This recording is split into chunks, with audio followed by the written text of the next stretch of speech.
Welcome students, coat मंगलम सुब्बू का आज हमने आपके लॉन्ग आंसर टाइप आए चाहे शॉर्ट आंसर टाइप आए कॉमन आंसर प्रिपेयर किया है। जी हाँ, कोई सा भी क्वेश्चन आ जाए। Kothamangalam Subbu was the number 2 at Gemini Studios. Kothamangalam Subbu Gemini Studios में नंबर 2 पर था या नंबर 2 से समझा जाता था। He had the ability to look cheerful at all times, even after having had a hand in a flop film.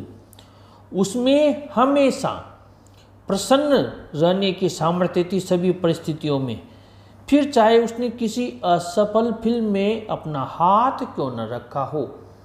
He always had work for somebody. He could never do things on his own, but his sense of loyalty made him identify himself with his principal completely and turn his entire creativity to his principal's advantage. उसके पास किसी भी व्यक्ति के लिए काम रहता था, वह अपने आप काम नहीं कर सकता था, लेकिन उसकी वफादारी की भावना ने उसे अपने मुखिया के साथ पूरी तरीके से एकाकार कर दिया था और उसने अपनी समस्त रचनात्मकता को अपने मुखिया के लाभ की ओर मोड़ दिया था। He was tailor-made for films. Here was a man who could be inspired when commanded. अगर वो जो व्यक्ति था वो एक तरीके से फिल्मों के लिए ही बना था।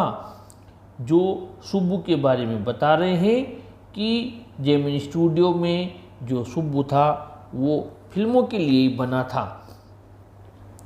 Who gave direction and definition to Gemini Studios during its golden years? It was Subbu. अगर कभी कोई ऐसा व्यक्ति था जिसने जेमिनी स्टूडियोज को दिशा एवं परिभाषा प्रदान की इसके स्वर्णिम दिनों के दौरान, तो ये सुब्बू ही था। Subbu had a separate identity as a poet, and though he was certainly capable of complex and higher forms, he deliberately chose to address his poetry to the masses. जो सुब्बू था उसकी कवि के रूप में एक अलग ही पहचान रखता था, और यद्यपि वह निश्चित रूप से अधिक जटिल तथा ऊंची प्रकार के काव्यों के लिए समर्थ था, फिर भी उसने अपने काव्य को जानबूझकर जन सामान्य को संबोधित करना पसंद किया था।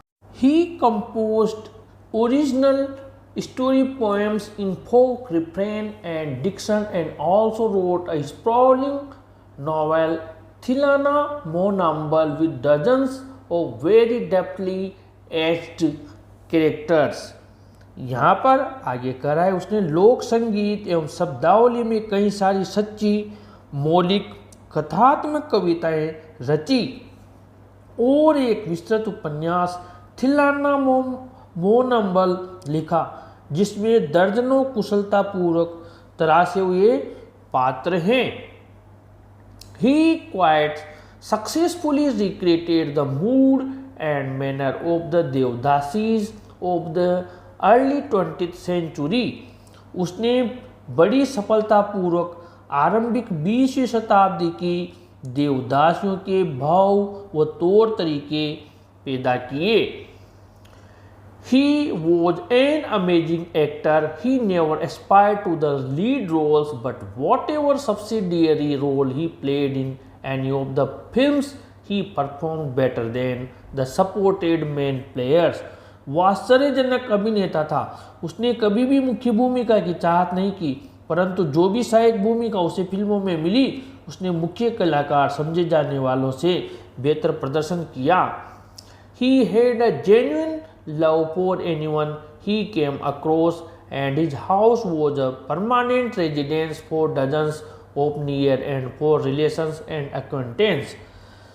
लेकिन यहाँ पर और उसका बता रहे हैं कि वो जिससे भी मिलता था उसके प्रति उसके मन में सच्चा प्यार होता था।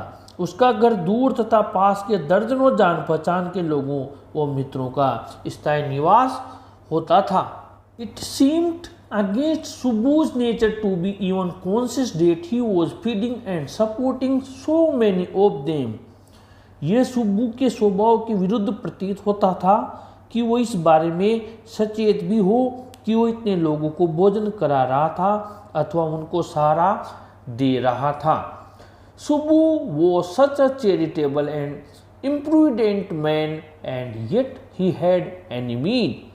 ऐसा दानी और फिजूल खर्ची वाला व्यक्ति के भी फिर भी दुश्मन थे। It was because of these qualities, ऐसा उसके इस गुणों की वजह से था। He seemed so close and intimate with the boss, वह बॉस के साथ बहुत निकट और घनिष्ठ दिखाई देता था। His general demeanour that resembled a sycophant, यानी उसका सामान्य तौर तरीका ऐसा था जो कि चापलूस से मेल खाता था। हिज रेडीनेस टू से नाइस थिंग्स अबाउट एवरीथिंग, और हमेशा दूसरों के लिए अच्छी बातें बोलने की उसकी तत्परता लोगों को उसका दुश्मन बना देती थी। फ्रेंड्स, ऐसे वीडियोज़ के लिए आप अपने चैनल को ज़रूर सब्सक्राइब कीजिए और इस वीडियो को भी ज़रूर लाइक एंड शेयर कीजिए। Thank you.